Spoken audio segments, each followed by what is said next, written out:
Okay, so let's go ahead forward, and I'm just going to play a second of the video again for you.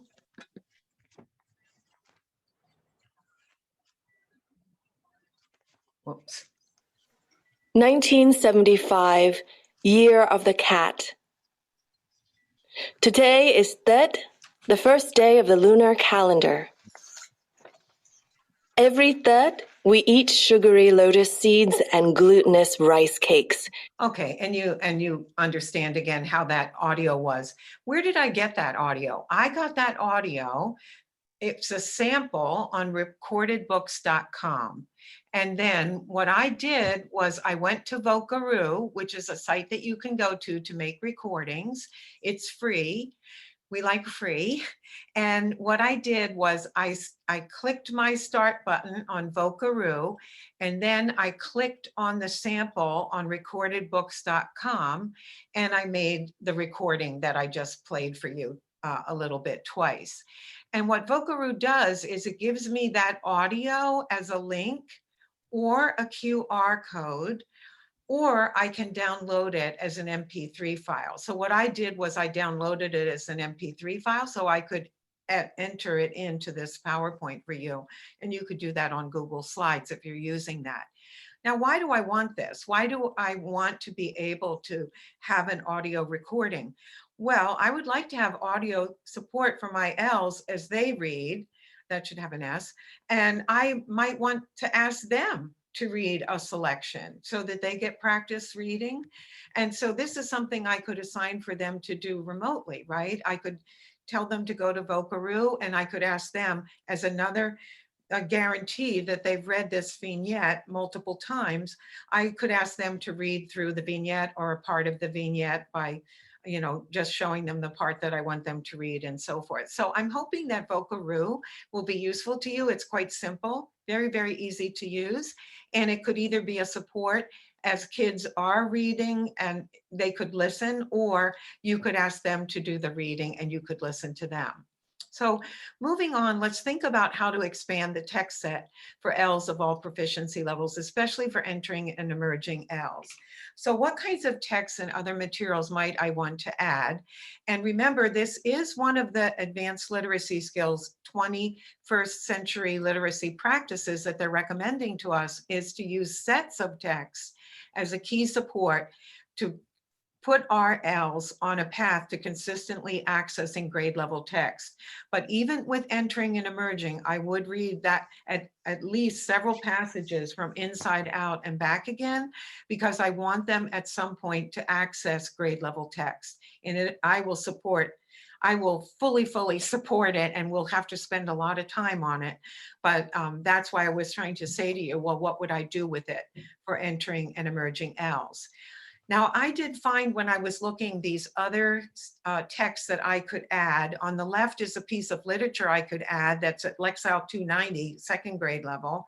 The only problem with this is it's a first-person account of the Vietnam War from a US Marines perspective. And so it's not really mirroring the idea of the Vietnamese perspective. So that was a disappointment. But it would allow me to have a piece of literature that I know entering could be reading at home as independent reading or whatever. And then I found this informational text that even though it was at a third grade level, second, third grade level, I know I could use this text with entering and emerging because of the text features. It's separate sections, only 2 pages in each section of the 12 things to know. There's a lot of visual support. There's headings and subheadings and captions. There's just a lot that would support my entering and emerging ELLs.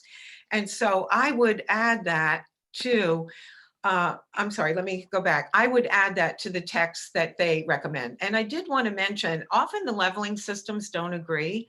So when I look up a book, I look it up by Lexile, by guided reading level, and by Atos level, because that's quite frequently reported. And so I would always want to know, what do they say the level is? And here you can see a total lack of agreement. But I like to look at all of them to know whether it might work for me or not.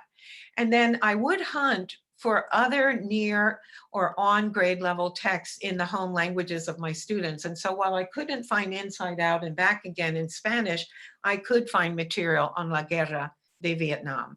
Okay, so, and you always search in the language you're looking for. So I didn't say the Vietnam War plus Spanish, because then it would give me a translation for the Vietnam War. I put in La Guerra de Vietnam. Okay, and so if you're looking for text, you would type in the native language that you're looking for the words that mean the same thing. And I did find there were videos in Chinese on YouTube, but since I couldn't evaluate them, I didn't want to give you the links, but there are quite a few videos in Chinese on YouTube. And there were also a summary about the Vietnam War in Haitian Creole and in Russian. I found several summaries in Russian, and I felt more confident, even though I'm not a speaker of either of those languages either, because it seemed to follow the same, the same arc that I wanted to follow in terms of just sharing basic information. So I definitely would want, with my entering and emerging students, to include some sort of text in the native language. And I ought to be able to do that for informational text, even when I can't do it for the literature. These were other texts that are mentioned in the unit, the We the People, The Fall of Saigon, and Goodbye Vietnam. And if I had kids at transitioning level and up, I could definitely use these texts. And then I found another one. This is a series, What Was the Vietnam War? There's a whole series on this, is What Was, blah, blah, blah. And so you might hunt for those too.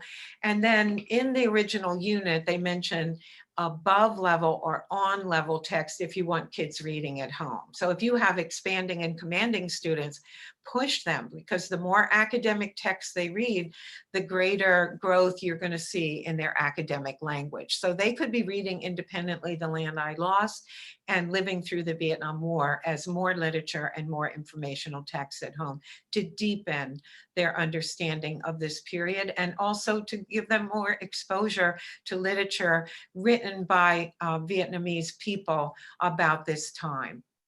Now, in Wit and Wisdom, all of you that use that curriculum are quite aware that they use a lot of photographs. So I did find there was this Baby Professor series. It's not easy text. It's very short, and it has a lot of pictures, a lot of photographs, actually original photographs, but it's demanding in terms of the language itself. So I would just use it for the photographs. And then all of you know really iconic images like this from the Vietnam War. I happen to have lived through that period. Some of you on this Zoom never were born yet, but there were a lot of images shown to us during the period of the Vietnam War on TV every night. And in magazines, Time magazine, Life magazine, we were just seeing images all the time of this time period. And I chose this one because I thought it showed both perspectives, the Vietnamese and the American, even though it's not rich with content. There is some content here that's very important about people being napalmed and children, just normal people, how harmed they were during this period. They were caught up in the war. So I definitely could use photographic pieces with my entering and emerging in all levels. And then the question would be, what am I going to do with those? But this is also text. Visuals are text. Video is text. Audio is text. It is all text that we're asking kids to process. And so when you think about building your text set, think of where else you can go to add text. So now I'm done with the foundational piece of talking about advanced literacies and talking about how our units are built and how we need to expand them. So now I want to get into the language teaching cycle itself. And what I would want to make sure that from now on, as you're listening, that you try to capture the tech tools that I'm recommending to you that you use for following the language teaching cycle, and also the teaching ideas that I'm recommending to you for following the language teaching cycle. And what is the language teaching cycle? It's giving kids comprehensible input. That's why we spend all that time thinking about text sets and multiple texts in all of our units and entry points for everyone. And once we give them comprehensible input, then this is huge. We have to make sure we give them a lot of interaction and practice. And once they're speaking and writing, then we need to give them feedback on the language that they're using, help them fix their English and expand upon their English. So if they're only speaking in simple sentences, I need to go wider. And this is what we're going to continue into February. I won't have to introduce advanced literacies, and I won't have to introduce the idea of our curriculum and how it's built and what goes into a text set. So we'll just get into teaching practices, as we will from now until the end.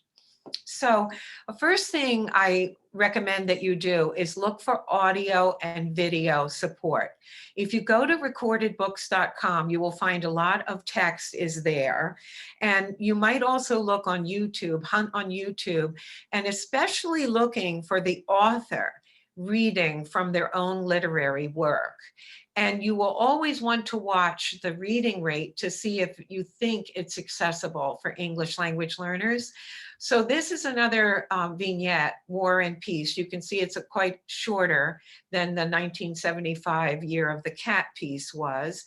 And so now I would like you to listen to this clip and just be thinking about, well, do you think this having the author read can work, because it's a good rate of speech for our English language learners. War and Peace. Ms. Scott shows the class photographs of a burned, naked girl running, crying down a dirt road, of people climbing, screaming, desperate to get on the last helicopter out of Saigon, of skeletal refugees crammed aboard a sinking fishing boat, reaching up to the heavens for help, of mounds of combat boots abandoned by soldiers of the losing side. She's telling the class where I'm from. She should have shown something about papayas and that. No one would believe me, but at times I would choose wartime in Saigon over peacetime in Alabama. Okay, so this is a vignette that hopefully all of you can see how rich this is for second language learners to think about. You know, everyone assumes they're so happy to be in the United States, and I'm sure at times they are, but there's many times they wish they were back in their home country. I worked at the middle school level, and let me tell you, a lot of my kids just wanted to go home. They wanted to go back to Nicaragua. They wanted to go back to Mexico. They wanted to go back to Puerto Rico. They really missed it. They missed the people there, and they weren't happy every day in San Francisco, even though it's a nice place to be. So this allows us to get into other topics with kids, and this is where sharing their perspectives could come in. Remember, that was one of our objectives.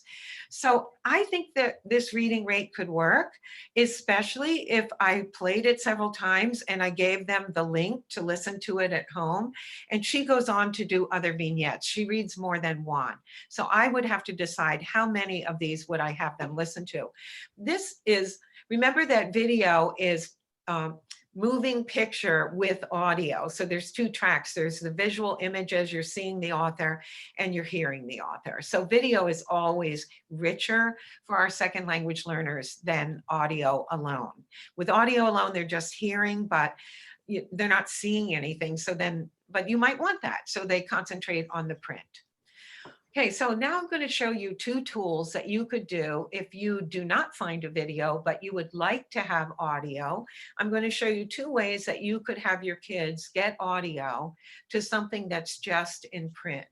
First, I'm going to show you Microsoft Immersive Reader, and then we'll look at Google Read and Write. And these are just two tools that you might help your kids know how to use. So these are not, these are tools that you would want your kids to know how to use so that as they're trying to read something that's above their proficiency level, they have this additional support. So let's see first what Microsoft Immersive Reader can do. And I want to point out that currently the Immersive Reader doesn't read PDFs, which is a disappointment. And I also want to mention that when he speaks, he's coming from Great Britain. EAL is the term they use instead of ENL, and it's English as an additional language, not English as a new language, okay? So let's hear about what Microsoft Immersive Reader can do. Video, I'm going to be demonstrating Immersive Reader within the OneNote for Windows 10 app, as this is currently the most complete version of the toolset. In OneNote, we can access the Immersive Reader tool from the View ribbon. You can see straight away that opening Immersive Reader gives a cleaner, less cluttered view of the text. There are 3 menu options I can pull out to adjust the layout to my own preferences. Firstly, within the font options, I have a slider for adjusting the font size and a toggle to add extra spacing, both word spacing and line spacing to my text. I have a choice of 3 read-in fonts, including Comic Sans, which some research suggests is easier for dyslexic students to read. You can also pick a theme which will change the background colour to something less harsh than black on white, and again this is thought to improve readability. The Grammar Option tab allows you to break up words into their syllables. You can see they are separated by a small dot in between each one. You can also highlight different types of words like nouns, verbs, adverbs, etc. in different colours. The Reading Options tab allows you to turn on line focus, which greys out all but the current line of text, helping students to better concentrate on what is in front of them. And my personal favourite is Picture Dictionary. Picture Dictionary gives you a pop-up image for words when you tap on them. The pictures are really well thought out and give you a really clear idea of what each word means. This is a great tool for our EAL learners who can arrive with little English and perhaps illiterate in their own language. Finally, the voice settings allow you to change the speed of the read aloud feature, and you can also choose a male or female voice. Improve the reading experience for students with special educational needs and also students for whom the language of instruction might not be their first language. These options combine to allow learners to tailor immersive readers' features to their own particular needs, and together they create a great environment for students learning to read. Okay, and that's all I wanted you to hear about that. And I'm sure you're wondering if you can only get British English. No, you can get other speakers. So you would choose the speaker that you want. But I think you can see it has some advantages for us when we're asking kids to read. Like if we think about that piece by Todd Olson about the Vietnam War, or we assign a different piece, we could have all of these supports that kids could have access to while they're trying to read it, especially the read aloud feature. So a lot of ENL classrooms are using the Read and Write extension for Google Chrome. And in case you're not aware of that extension, I want to just show you how it works. Google Apps for Education are everywhere.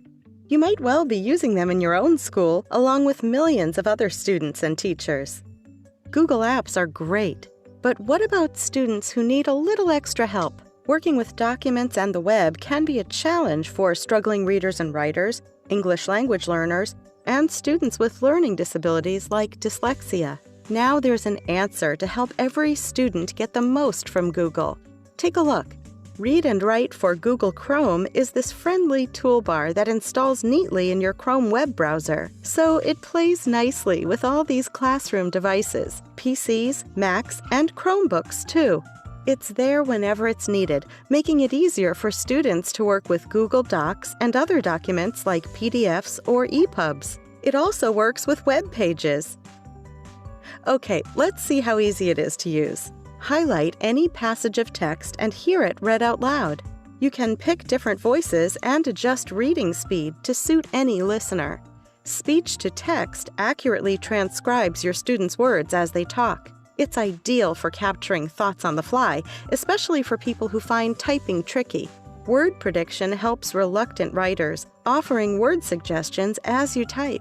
There's a talking dictionary, picture dictionary, and fact finder that make research faster, easier, and more fun. And there's a translator for other languages, such as French and Spanish. These colored highlighters are really useful for collecting and summarizing key information. Just pick out key points and gather them together in a new document. Why not try Read and Write for Google Chrome today? It's already being used by millions of students worldwide, and you can install it free at the Chrome Web Store. Okay, so my goal was to show you that these tools exist. And I want to mention that you will find on YouTube hundreds of tutorials. So I watched all the tutorials to decide to play these for you because I thought they were the most useful. But if you're not using these and you would like to learn more about them, there's tons and tons of tutorials on YouTube. So that's where you would go. And the other thing I would recommend to you is that you see if you can find instructions for using them in the languages of your students. And to do that, you would put in the name like Read and Write, Google Chrome, and then you would put the plus sign, and then in the language you're looking for, you would type in, for example, en español or en español para estudiantes. And then they would say, oh, I want that for it's for students and it's in Spanish. And so you have to use the name of the program in English because that's what they're called even around the world. But then you want to, in the native language that you're looking for, see if any tutorials exist. And what I want you to know is a lot of tutorials exist, especially in Spanish, but in other languages too. And then there are other text-to-speech tools, the ones where you have text and you want them to hear it read. These are two other ones that I think work well because you want it to be natural speech, and you could see it was a little computer like that first one of Microsoft Reader. Immersive Reader, excuse me. So you want it to sound natural, and all of these are getting better, better, better. But there are many, many tools you could use to have the print come alive as an audio version, and you might need that. So now that we've thought about the 4 approaches that we're going to consider for delivering the units, using native language, using carefully selected second language, using simplified or adapted, using chapter reads plus summaries, or trying to use original text mentioned in the unit that's a little bit below grade level, now we want to think about the teaching itself.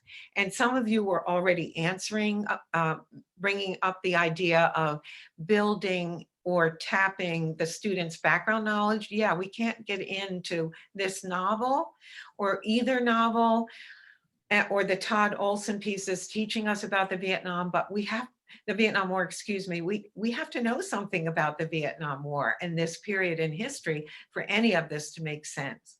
So definitely your kids have to know where Vietnam was located. And then there's certain vocabulary that we have to teach. And I just threw some words down there, which you might agree or not agree to, but there is some academic terminology, academic vocabulary that everybody's going to have to understand because it has to do with the theme. So one of the ways that we could build background knowledge is we could use bulleted text. And I want you to be typing into the chat box, and Maria will read me some of these advantages. What's the advantage? This page is a single page that comes out of this activity guide that you might want to hunt for later if you actually teach this unit. But here are 9 bullets. This is the whole background, a quick background information about the Vietnam War. What are the advantages of a bulleted list with a map for English learners, especially entering and emerging? So as people type, Maria, tell me what they're saying.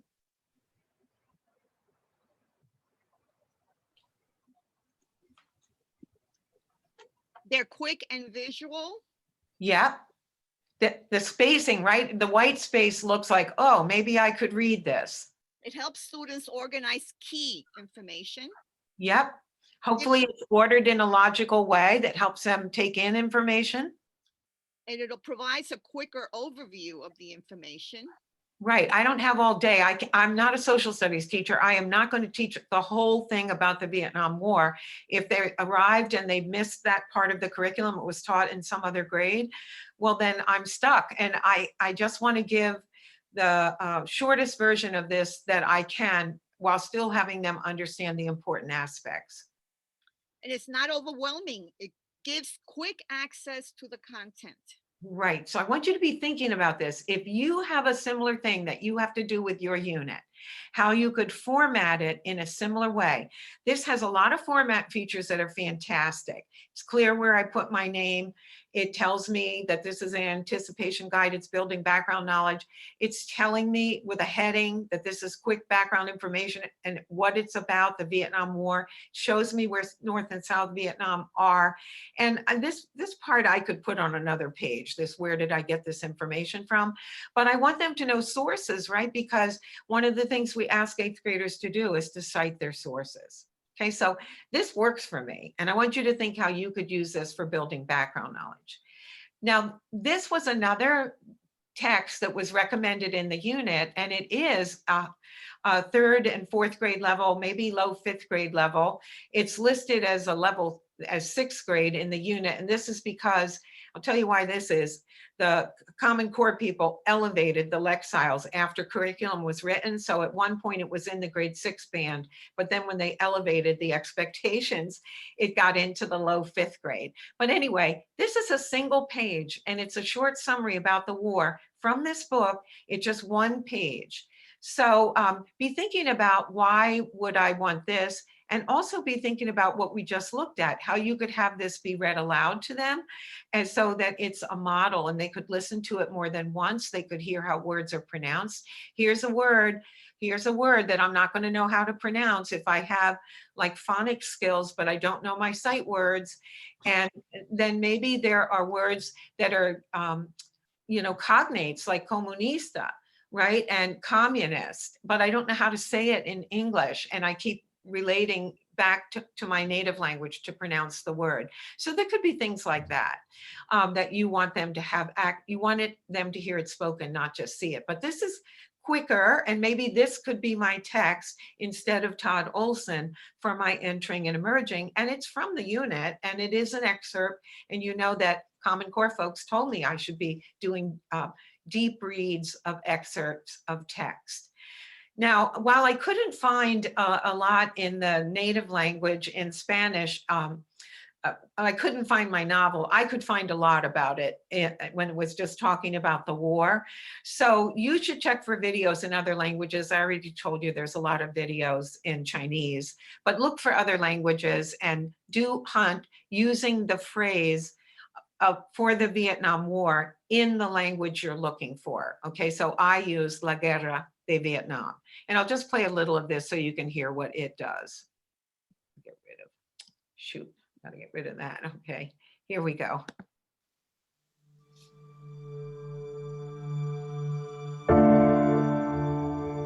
La guerra de Vietnam comenzó cuando los Estados Unidos intentó detener la propagación del comunismo en Vietnam. La guerra duró 12 años y 58,000 soldados murieron. La guerra de Vietnam es considerada el peor desastre militar nacional. La guerra inició en Vietnam, cuando el líder comunista de Vietnam, Ho Chi Minh, dividió el país a la mitad, norte y sur, y forzó a los vietnamitas a escoger uno de los lados. Okay, so you can see it's speaking in Spanish, but it's showing me a map in English. So I could add word boxes. I could add other things to this if I wanted to improve upon the video. It took an English video and it just created a new sound track for the video, but I still like it. I still like it. And it's a short video. It's only 3 minutes. And boy, it tells kids everything I would want them to know about Vietnam. And then I could go back and do these other readings. So I have 3 tools that I can use for building that background information. Now, I do want to show you Edpuzzle in case you're not using it, because I'm going to show you in a minute how many videos I could find on Edpuzzle and what I could do with them as other ways of building the background information. But let me share with you what Edpuzzle can do. It's 1 minute. And I want you to especially notice how you can re-record. You can take a video from YouTube or a TED Talk. You can keep the video portion, the visuals, and you can create your own soundtrack in Edpuzzle, and it's free. Want to create amazing video lessons in minutes? Edpuzzle is your missing piece. With Edpuzzle, you can choose from the millions of videos available from YouTube, National Geographic, TED Talks, Khan Academy, and more. You can also reuse ready-to-go video lessons made by other teachers or upload your very own teaching video. Then use Edpuzzle's video editor to create your perfect lesson. Embed your own questions to check your students' understanding, cut sections to show your students only the most important parts of the video, and even record voiceover so you can explain concepts in your own words. Once you've finished, you can assign it to your students in just one click and prevent skipping to make sure your students don't miss a thing. When you want to check in on your students' progress, use Edpuzzle's hassle-free analytics to get all the information you need. See who still needs to watch the video, what your students responded, and their total scores. So remember, with Edpuzzle's free platform, you can make any video your lesson. Okay, so I'm really liking Edpuzzle. I think it's very useful to us as language teachers. And I typed into Edpuzzle into my account, La Guerra de Vietnam, and I found that other teachers had already loaded all of these videos and more. This is just the top of what I found. And I won't be able to scroll down for you because it's not live, but I found a ton of videos. And what I want to show you is this teacher showed a 20-minute video and asked one comprehension question. This teacher showed a 25-minute video and asked 13 questions. As kids go along in the video, they can't move on till they answer question 1, then they hear more video, then they answer question 2, and so forth. This one asked 11 questions, this one asked 16. So you can see right in the video how many questions were asked. And I want to urge you to not ask too many questions, because otherwise kids are going to start to hate Edpuzzle videos because they're going to know, oh, she's going to make me answer 13 questions. And so we want to make sure that we are checking on their comprehension, but there's lots of ways of doing that without just stopping them and forcing them to answer comprehension questions while they watch the video. Then I looked also in English, but I put in the Vietnam War and then I added the phrase for children because I wanted it to be simple videos that children could understand, not because I think of my entering or emerging students as children, as young children. I don't at all. They're very sophisticated beings. But I wanted the language to be simple. And I find that when I add the phrase for children or for kids, I get a different set of videos than when I just say the Vietnam War. Then I tend to get more demanding videos in terms of the language features. So I did find there were 2 teachers who had entered a Brain Pop video. A lot of you do know about Brain Pop. There's a Brain Pop ESL and there's a Brain Pop Espanol. So I could go to Brain Pop to find videos, and some teachers already added these videos and then they posed their own questions. But I want you to think of how, other than asking direct comprehension questions, what else could we do to find out if they comprehended this video? Okay, so I'm going to play a couple minutes of it and I want you to think, what else could I do other than directly asking WH questions could I do to find out if they understood this video? And most of you know in the Brain Pop videos, there's 2 characters. They're Tim, the human, and Moby, the robot. Okay, so let's listen to just a couple minutes. And as you're listening, I want you to think of the type of comprehension. What would you want to see if they comprehend? Make notes to yourself. You're not going to ask a direct comprehension question, but what do you want to see? What content would you like to see if they comprehend it or not? Dear Tim and Moby, the Vietnam War confuses me. What was it all about? From Ginny. That's a tough one. Let's start with the basics. Vietnam is a country in Southeast Asia. In the 1800s, France took over control of Vietnam for its valuable exports, rice and rubber. Its neighbors, Laos and Cambodia, were also colonized by the French. Together, the 3 formed a single colony called French Indochina. The people of Vietnam didn't exactly appreciate being colonized. A lot of farmers lost their land and grew poor, while the French colonists grew rich. During World War II, a Vietnamese man named Ho Chi Minh started organizing his Viet Minh armies against their French rulers. Then, in 1946, war broke out between the Viet Minh and the French. America's president, Harry S. Truman, decided to help France. Well, it's complicated. At the time, the U.S. was involved in the Cold War with communist countries like the Soviet Union and China. Ho Chi Minh was a communist, and that worried Truman. See, American lawmakers believed that if Vietnam became communist, the rest of Asia would too. It was called the domino theory. At first, the U.S. gave the French money to help them win the war. But it didn't matter. The Viet Minh won victories in the north of the country. In 1954, France and the Viet Minh signed a treaty dividing the country into communist North Vietnam and anti-communist South Vietnam. The government in the South wasn't very popular with its people. So the North Vietnamese used a transportation system called the Ho Chi Minh Trail to send soldiers and supplies to the communist uprising in the South. But the U.S. supported the South's anti-communist government with money and advisors. Then, on August 2nd, 1964, North Vietnamese boats fired torpedoes on an American ship patrolling in the Gulf of Tonkin. President Lyndon Johnson got Congress to pass the Gulf of Tonkin Resolution. It said the U.S. could use military force in Vietnam. At first, the force was limited to bombings. But by the end of 1965, there were 184,000 U.S. troops in Vietnam. Okay, and so now let's go ahead and share your ideas in the chat box. If you can ask comprehension questions, you're not going to throw this into Edpuzzle, even though I recommended use of Edpuzzle. If I don't want to use comprehension questions, direct questions that I make them answer in a box on Edpuzzle, what else could I do to check on their comprehension? Put some ideas into the chat box. How could I follow this without quizzing them? So Maria, as you start to see ideas, share a couple with us. Yes, illustrations and maps. Yes, I could show them a map and I could say, where did this start? You know, where was the Ho Chi Minh Trail? And they would be showing me with illustrations and maps. Small groups throughout the video for discussion.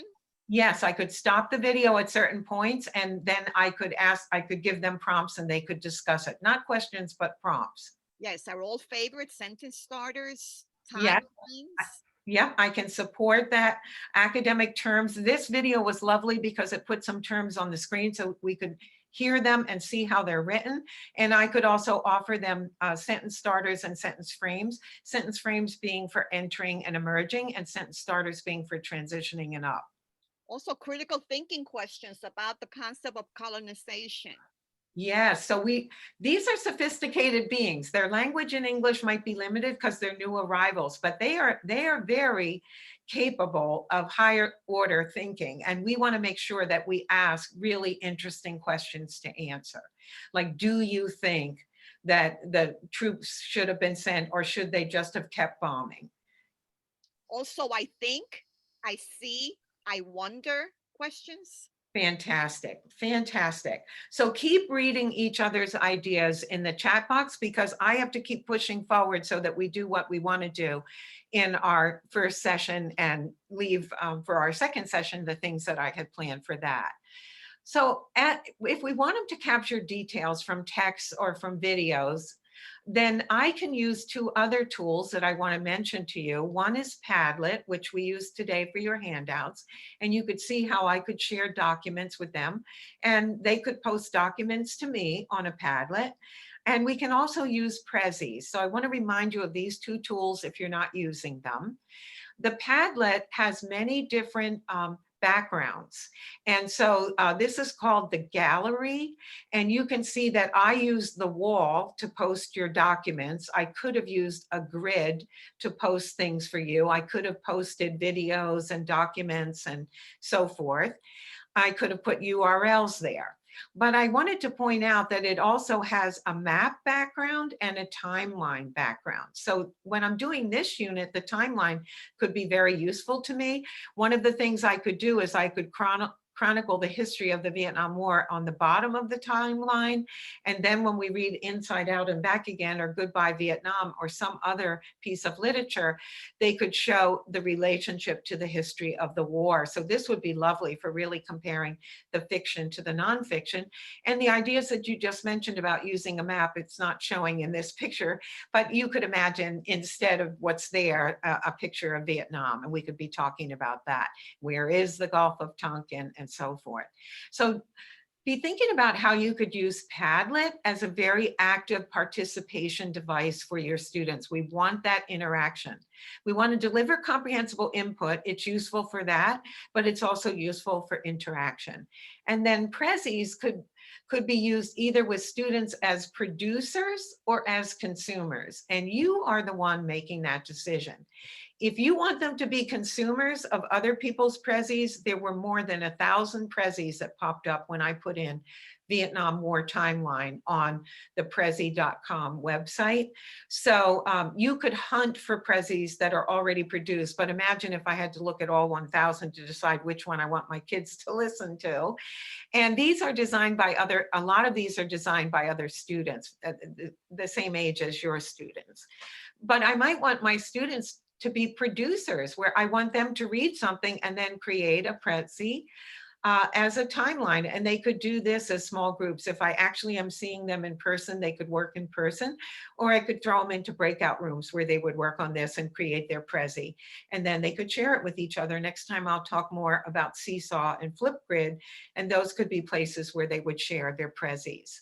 Okay, but we could also upload, I think you can upload a Prezi into Padlet, so we can play around with all of that. So let's move on to thinking about Hallmark 4, the instructional strategy of studying a small set of high utility words. Remember that we want to make sure that our texts are using good academic vocabulary. Then we want to choose sets of content related vocabulary. And I'm suggesting that you differentiate the words you teach for each proficiency level. The words you teach entering kids should be different than the words you're teaching transitioning kids, because they already know the basic words, but entering kids need basic words. And then make sure that you're using word learning strategies. You're showing them how to find cognates. You're showing them if cognates exist between English and their home language. And also you're showing them how to use prefixes, suffixes, root words, and context clues when it's reasonable. So when we select the words, this comes directly out of the New York City document on page 13.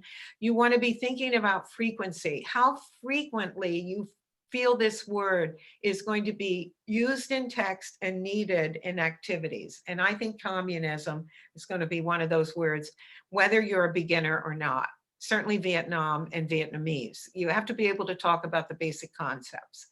Then you want to think about other types of words that maybe are needed, like refugee. The author of Inside Out and Back Again herself was a refugee, and what she shares with us is a refugee's experience. Maybe they need words like escape. Maybe they need words like military. You will be the one deciding based on the words that you think your kids know. Then you want to think about whether it's going to appear frequently, but that's back to the frequency. So is it important? And then will it be useful? Will the kids find it useful to know that word? And will they be able to use it when they're speaking and when they're writing and in understanding the text that they're going to encounter? So this slide, I think, is important in terms of helping you identify words that you should choose. And the same thing is mentioned in the New York City document. Make sure that you're exposing kids to those. Once you've selected the words, you must provide frequent exposure to those words. You must show the features of those words. You must show them how to take words apart, like Vietnamese, ESE, at the end. How does that work with the word Vietnam? Okay, so we want to show things like that. So now I put this text on the Padlet. It's pages 42 and 43 from Goodbye Vietnam. I definitely am not recommending that you go page by page to pull out your vocabulary. You would be inundating kids with words. You would do it by chapter or section, or in the case where we're reading certain vignettes and not others, like I showed you on 1975 Year of the Cat, you might choose vocabulary for a piece that you're really going to do a close read of. Here, I didn't think we had time to look at more than 2 pages, but please don't misunderstand. You would do this for a whole chapter in Goodbye Vietnam as the smallest unit. And remember to choose verbs and adjectives and adverbs, not just nouns, not just concept words. And you're choosing words for transitioning students. So these kids have some English, but it's pretty basic. And so I felt that conceptual words that were in this passage were things like courage and despair. You do not have to keep my words. You can find any words you want.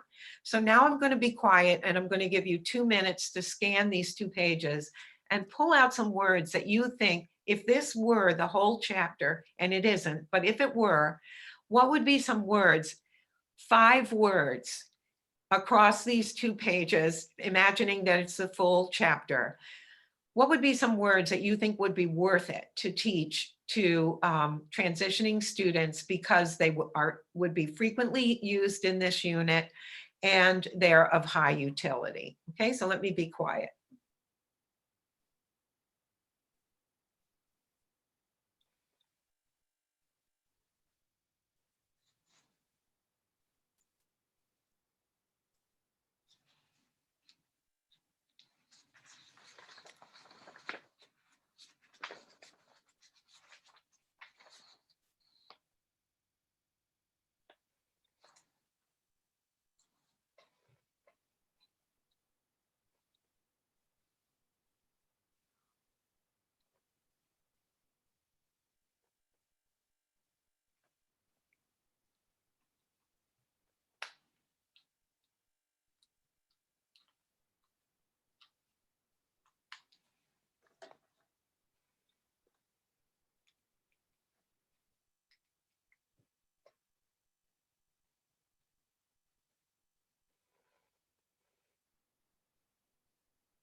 Okay, so list your words in the chat box.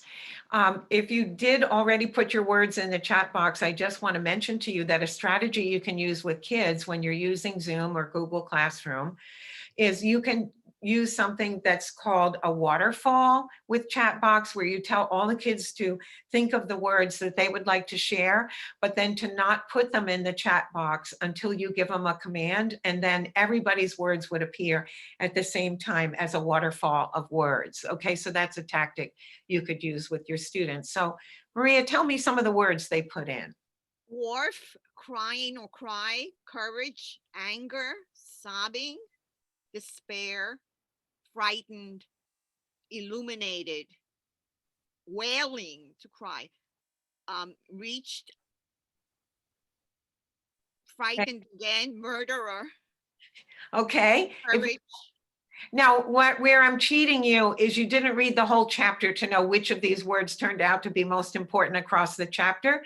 So it's actually easier when you choose words for a whole chapter, because there you will find words that you say, well, gee, this is really important. So to give you an example, gangplank, probably none of you chose that word. It isn't important. We're not going to be talking about gangplanks a lot, right? So if you chose other words, just realize that I forced you into this box of only looking at 2 pages of the chapter, but it'll actually be easier to find your 5 words or 6 words or max 8 words when you're doing a chapter. You can't have more than that because you can't give them a workout around the words. Now, you already know I chose words like this, and some of you chose these words too, because I felt that the mood of this chapter was about a little bit of courage, but a lot of despair and wailing and sobbing and needing to be comforted. And so I would choose those 5 words because I think they're really great words for transitioning kids to learn. I think it could come up in other pieces, maybe wailing, not so much, but sobbing, comforting, despair, and courage. And maybe I would have picked some of the other ones you all suggested. I could do a word study around the idea of crying, and I could teach all these words that have to do with crying, thinking, well, they might encounter some of these, maybe not snivel so much, and lament, maybe not so much, but you're the ones that are going to decide, and you're going to decide which way in. But if I did this novel was an alternative novel for the unit at a lower readability level. Okay, so instead of doing Inside Out and Back Again, I could be reading Goodbye Vietnam, and I certainly could do that with transitioning kids. And all of our vocabulary people urge us, when you decide on a word, teach all the words in that family. Make sure they know all the forms of the word, not just the single form of courage, but also courageous, courageously, uncourageous, uncourageously. And this is where we can show roots and suffixes and prefixes, right? Gets us into that we don't want them to just learn comfort. Remember, comfort can be a noun or a verb, but if I'm using it as a verb, I want them to know all of these different forms of it. Here I turn comfort into a noun, comforter. I was the comforter, okay? And I felt comforted after she comforted me, okay? So we want to make sure that they're using all the forms of the word. Or another way I could go is to teach other vocabulary. If I think they're going to need to talk a lot about courage or despair, I don't want them to say courage, courage, courage, courage. I want them to have other words for courage, like bravery, heroism, grit, tenacity. Okay, and so I want to offer them other terms so they can speak about this. And this is Elfrida Hebert's word generation strategy of going wider, not just knowing one word for these concepts that you could use in your own writing, but knowing many words that you might be able to use in your writing. Be thinking about this for your unit. I'm modeling it with the 8th grade unit, but I want you to, every technique that I show you, I want you to say, gee, am I doing that with my kids? So a source that we can go to, and it's already on the NYU Auburn website, the address is here, is D. Gardner's Academic Vocabulary, or AVL list, which is different than the academic word list to just confuse things. His list provides us with families of words that are high frequency in every academic subject that kids encounter in secondary school. So the most frequent word they encounter is study. Today we're going to study, now we're going to study, let's study. As you can see, we studied, so we're talking about studying all the time because we're at school. And then the next most frequent word is develop. The 5th most frequent word is relate.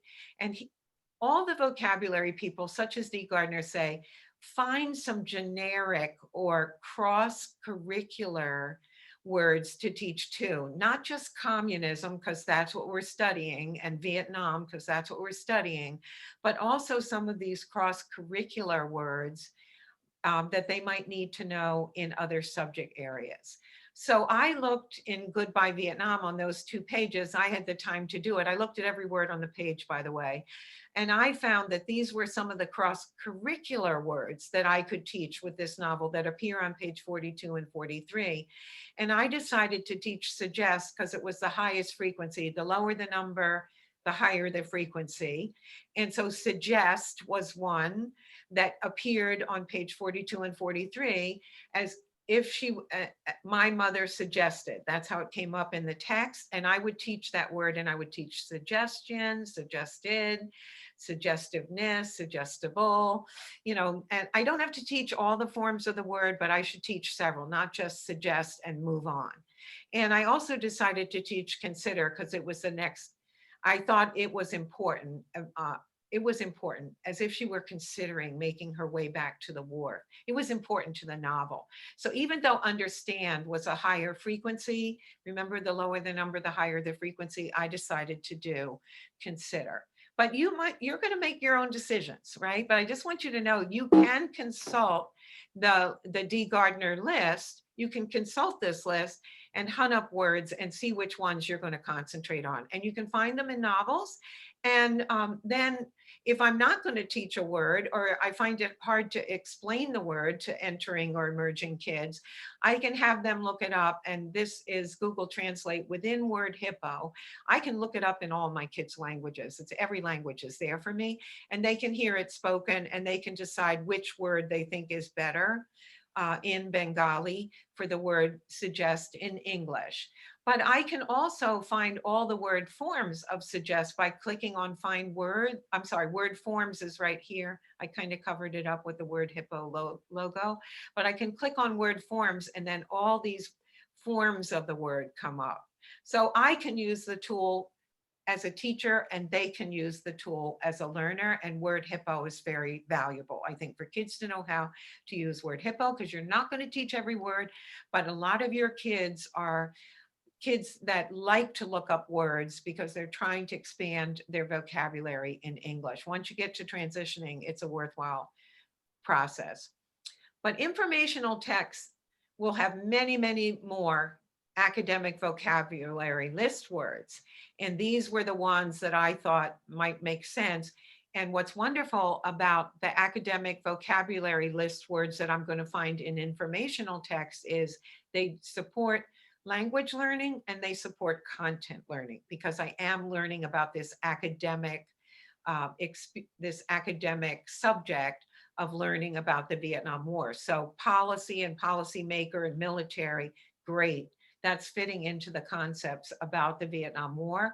So you could decide that you will only work on AVL words in informational texts, and then you would try to appropriate words that would be good. Which one will I choose for entering? Probably the word support, because it's the highest frequency. And which one will I choose for low transitioning, and so forth. And I thought any of these words could work for those lower proficiency kids. And this is what a single page looks like in that Vietnam War book of 12 things to know. Okay, so let's move on. So then remember, once I've given them comprehensible input, then it's time to practice. And what we'll talk about for the rest of our time together is giving them practice opportunities and giving them feedback on the language that they're using. It's not enough to give comprehensible input. So the first things that I'm showing you are still giving comprehensible input. If I decide on suggest, then what's going to go in this word form chart are all the forms of suggest. They're showing it with observe and hypothesize. But I'm still just getting language in. There's no practice going on here. And so this is still just getting language in. When you're using graphic organizers like this, you're still working on comprehensible input, people. You're not yet to the practice. And here, I'm still working on comprehensible input. I'm clarifying the meanings of words. And so here I'm teaching courage. Here, maybe I'm getting a little bit of practice with the words. And I could ask kids to talk about what they've written on their organizer. This is 2 words, aid or support, and operation on the same page. This is like a template that you could use in a vocabulary notebook for your unit. And this allows me to learn something about the word and synonyms for the words and antonym for the words, but I'm still in the process of collecting my words or thinking about my words. Now this goes a little further because here I'm thinking about the meanings of words and kids could have to explain it. So you saw that operation was a word, that military operation is a word that I might want to teach. And yet operation has other meanings. Like I'm in the hospital for an elective surgery, an operation on my liver or whatever it's going to be. Then there's an operation, there could be other meanings, but certainly there's the military operation. And then there's operationalizing, let's operationalize what this means, right? We might use it that way. And maybe a better example is train. I get on the train, I rode the train, versus train the military versus my wedding gown had a beautiful train. So there's a lot of different meanings of words. And for transitioning kids, and especially for expanding kids, high transitioning and expanding kids, we should be making sure that they know the multiple meanings of words. So here we could ask for them to explain the meanings once they look it up in an elementary dictionary, either designed for English learners or for elementary aged children, because we wanted to have simple definitions. Now, if I want to get language out, remember, this is what I really want at that practicing language stage, then I might throw a word in there with all of its forms and tell them we're going to discuss that scene in the novel, Goodbye Vietnam, that you just all read, trying to find the vocabulary words. And I want you to use 3 of these words when talking about the scene in the novel. Okay, now I'm starting to give practice. Like, who was the comforter in the scene? To whom did she give comfort? Who was comforted? When was she comforting them? Okay, and so they might not be able to use all of the forms of this words, but I want them to use some of the forms of this word. And so now you can see, okay, great. I'm finally getting to some practice because I've given them a task where language is coming out of them. And next time I'll talk to you more about where you could have all 30 of the kids that you're teaching in front of you give their output for this and post it for each other. Another favorite way of mine is this method of language tables for talking. So back to Year of the Cat, I could ask them what mother does, what she thinks, and what she feels in the vignette 1975 Year of the Cat. What does Ha do? Ha's the main character who talked about touching her toe to the floor first. Why was she pouting? What was she thinking? How was she feeling? What about her brothers? You know, we fill that out to the extent that we can.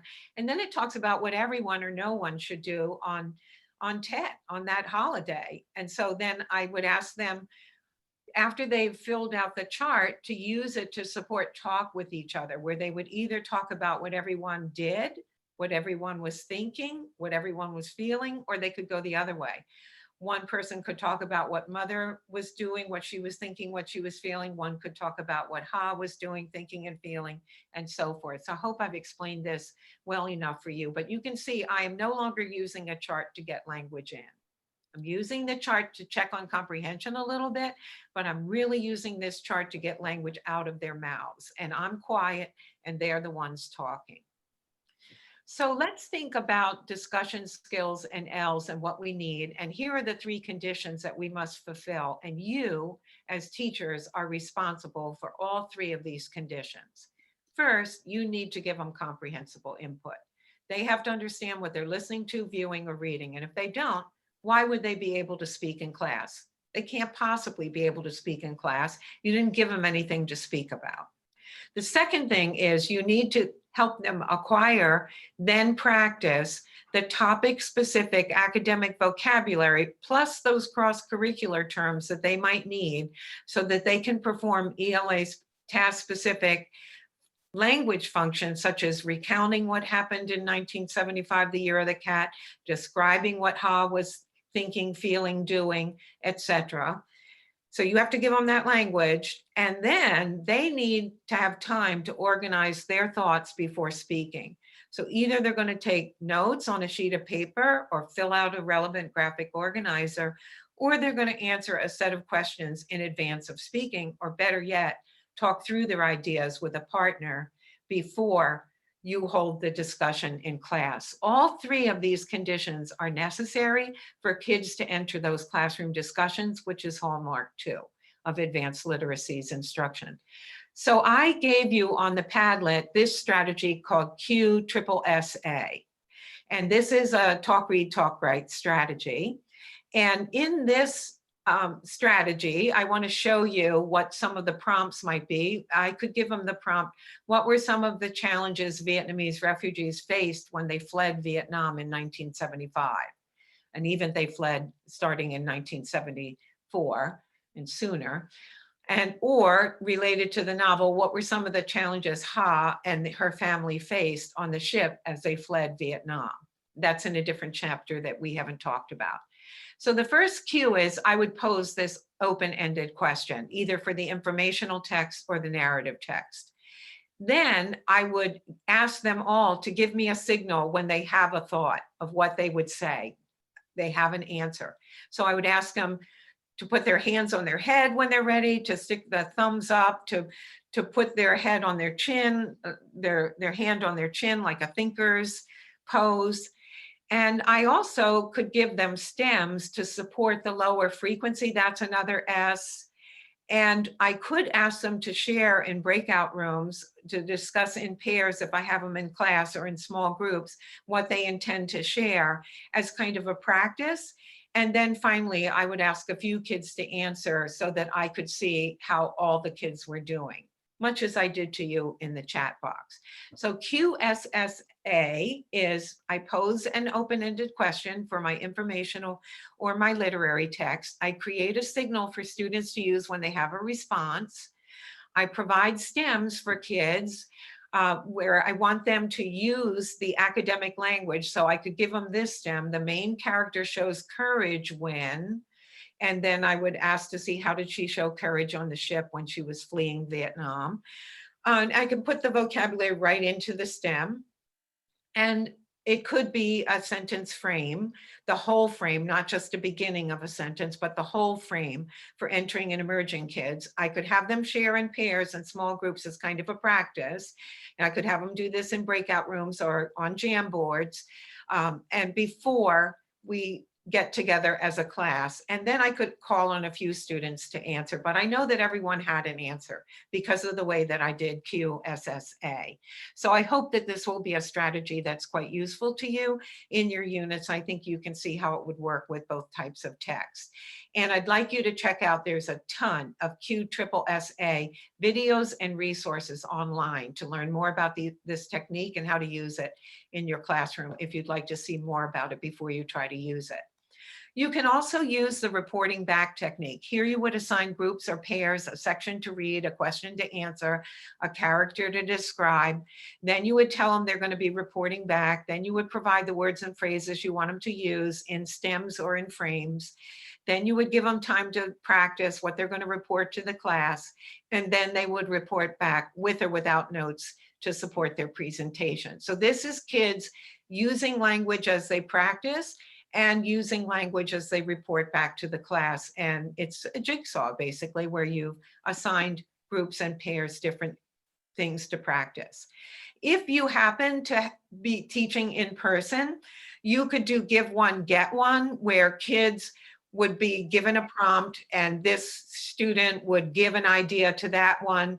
And then this student, the female student would get an idea from the male student. So they give one and they get one. And then they would move on to interact with all the others in the class. So give one, get one is a strategy that's quite useful for practice, as is stand up, hand up, pair up. So I could give, back to these prompts, I could give these prompts and I could do give one, get one as the technique that I'm using for them. Or I could use stand up, hand up, pair up if the kids are together. They stand up when they have an idea, they put their hand up in the air, and then they pair up with somebody else with their hand in the air, and then they give one and they get one. Okay, so these are cooperative learning techniques that you could use to give more practice in your classroom. And it also lets kids stand up, which, by the way, all of you know how painful it is to sit in the chair. You're doing it now for the last 3 hours. And it's hard to sit in a chair. So we want these mobility-oriented practice routines to kind of create a different mode of interaction for our kids, if at all possible. I put this into the presentation to remind you of the language expectations. This comes directly from the proficiency definitions in New York State for entering, emerging, transitioning, expanding, and commanding students. What do we expect from entering students? What do we expect from emerging students, and so forth? And you should get the output that kids are capable of. Where I really want to stress this is if you're working with expanding kids, they should be using all of this type of language. Don't let them get away with simple sentences and phrases. Make sure they answer with compound or complex or expanded sentences. And just a reminder, an expanded sentence is a simple sentence with maybe a prepositional phrase, or maybe a lot of adjectives in front of a noun, a lot of adverbs with the verbs. Somehow the simple sentence is expanded, but it's still a simple sentence. It hasn't become a compound or complex sentence. Get the output they're capable of, but pull them to the next level. So if right now my emerging kids are using phrases and simple sentences, I'm going to ask for output that way, but I'm going to pull them towards using expanded simple sentences with prepositional phrases and adjectives and adverbs, descriptors, and also compound sentences. So I want to make sure I do that.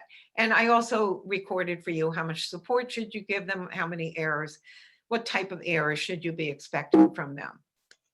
Okay, so the final phase of the language teaching cycle is getting feedback on your language. And we will do a lot more of talking about the language teaching cycle next time, because we won't have to remind ourselves about academic literacies or think about how our units are constructed.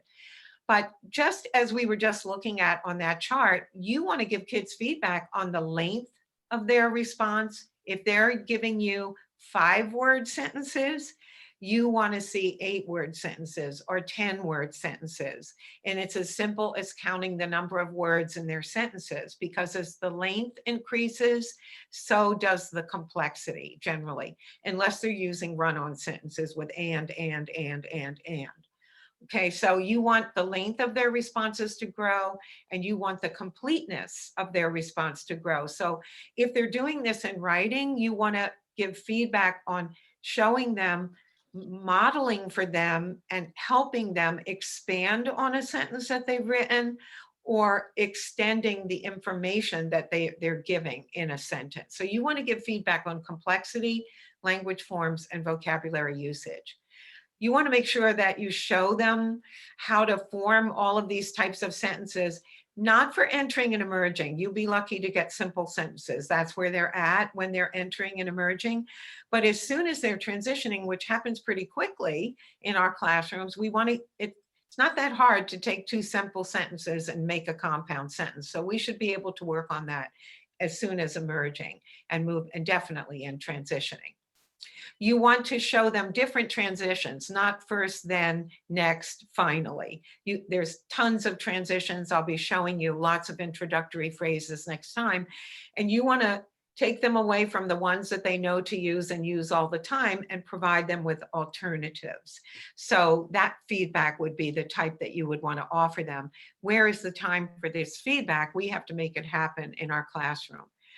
I also want to work on their range of vocabulary, the variety of vocabulary, the accuracy of the vocabulary. If they misuse a word, I have to help them distinguish between the word they tried to use, what it actually means, and the word that really was the right word for their meaning. Okay, so I hope I'm explaining that well. We have to sometimes engage in that kind of clarification with them. And grammatical correctness is important, but don't overdo it. We do have a strategy in ENL teaching called FFI, Form-Focused Intervention. And the people behind Form-Focused Intervention said, pick something and show them how that works, and then give them practice. So for example, I worked with a lot of Chinese speakers in San Francisco at the middle school level, and often they would say, in 1975, the Viet Cong want go instead of wanted to go, okay, or wanted to leave. They didn't put the ED ending. So if I see they're struggling with that, because in Chinese they don't need to double mark, but in English we double mark. We say, we tell when, and then we make you change the verb anyway to past tense. Then if I'm working on adding the ED to regular past tense verbs, I want to show them in their writing how to do it, and then I want to only pick out other words where they need to do the same thing, so they get a lot of practice with it. And I'm not going to show them maybe errors that they made with their plurals or something else. Okay, I'm going to pick one thing, one form, and I'm going to work on it with them. And I'm not going to jump around and show them every error that they made. That's form-focused intervention, and I hope that's the way you're working with your kids. So as a final thought, and then we're going to share with you how to get the CTLEs for today and so forth. I want to show you that in the PowerPoint, I listed for you of the tools that I showed you today, how to use polls, the Vocaroo, the Immersive Reader, the Google Read and Write, the Natural Reader, the Ed Puzzle, the Padlet, the Prezi, and the Word Hippo. These I felt were very, very accessible tools that you can use, technology tools to deliver your units. And I attempted to show you how to use them in my unit. And then remembering that some of the tools work very well for synchronous interactions where all the participants are participating at the same time. These are tools that I think fit there. And then in asynchronous, where the kids, you're not meeting with the kids, they're working on their own, you could use these tools for asynchronous types of interactions with the students. They can use them on their own. So here you can see I can use Padlet synchronously, and I can use Padlet asynchronously. And likewise, I should have put the Vocaroo. I can use Vocaroo for something I want everybody to listen to when we're working together. We can listen together, as I made you do today in our presentation, and I could do it asynchronously as well. So be thinking not just what tool you might want to add, but how you're going to use it. And then I wanted you to know of all of these websites where you might find content area readings. Most of you know News, ELA, and ReadWorks have level text where you can find text that's written at a particular Lexile level, but in Natural News and Tween Tribune, these are also kind of leveled. So is Reading A to Z. So a lot of times you can find content readings for your unit. I could have found more and more and more content readings for my unit if I was looking for a particular level of reading using these websites. So I wanted to recommend them to you. And anything like anything scholastic for kids or anything like that, anything that says for kids, time for kids, etc., those always have lower readability because they're imagining you're using it with elementary aged learners. So next time we will continue to use the Padlet, and I will show you where the handouts for session 2 start, but I recommend that you download the handouts closer to February 27th, because I could add more. I wanted to wait until today to see where we ended and what we managed to do, but I will continue talking about building vocabulary before, during, and after reading. So far today, we talked a little bit about how to do it before reading and after reading. Then we'll talk about how to assess the reading comprehension strategies that our ELLs know, and also how to teach reading comprehension strategies while we're working with complex texts. We'll really work with the talk, read, talk, write strategy or protocol. And so we will talk about, because it encourages active participation, and that's what we want to make sure happens. And we will also really finally get to talking about advancing writing skills and activities that work for all proficiency levels. So I will be modeling with the same ELA unit, but I want you to be thinking about your unit. So really, really think about that before next time. So this is what I wanted to do with you, and I'm going to end, and I'm going to stop sharing my screen. We will let you know where we post the PowerPoint for you. We'll send you a notice about that. I'm going to stop sharing so that Clotilde can explain to all of you how to get the CTLEs.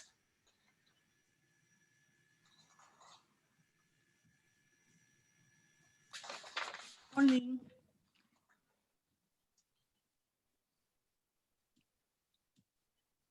Put your mic. Do you hear me? Yes. Yeah. Yes. Okay. Those participants that need the CTLE, some of you have already written when you register, but if you did not and you still need the CTLE, please write it on the chat and I will copy it. Also, those who enter the chat or the Zoom with last names only or with first name only, I need the complete name. And that's it. Thank you for coming. Okay, and I would like all of you, if you wouldn't mind, to please put in the chat any feedback you would like me to see about today's session, because this session is for each and every one of you. Next time, based on your feedback, I will try to do other things that you tell me today you were really feel that you're needing or wishing for. So please give me feedback on how we did today and in meeting your needs, and also the kinds of things that you would be looking for next time. I would like to mention to you, just from my vantage point as the presenter for all of us, we love seeing your faces. Thank you for those of you who left your cameras on, because when we just see the blank with your name, it feels like we're talking to a wall. So if any of you would be willing, that today you just, you preferred to not have your video on. I know it's Saturday, I'm asking for a lot, but if you wouldn't mind to have your video on, it's so lovely because then we get to see your faces. Love to see who you are. I do, at least. And so thank you for those of you that left your cameras on, and we'll release you. Just add a few comments in the chat for me, anything you'd like to say about today's session and whether or not it made the mark, or there are things that you're hoping for that we'll do differently next time. So we take a group picture. So anyone else from NYU want to say anything before we click off? I just want to thank you, Nancy, for continuing to do the great work that you do, and I hope everybody will give you a great round of applause.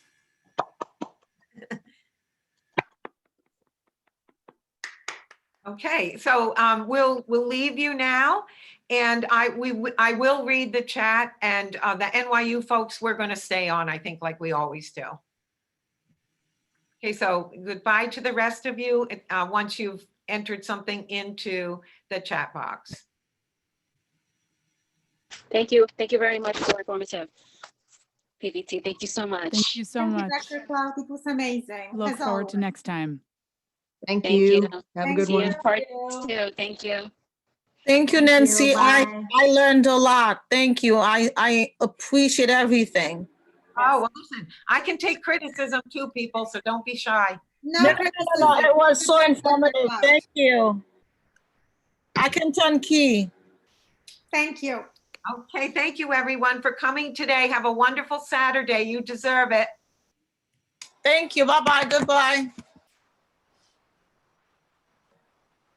Bye, Ron.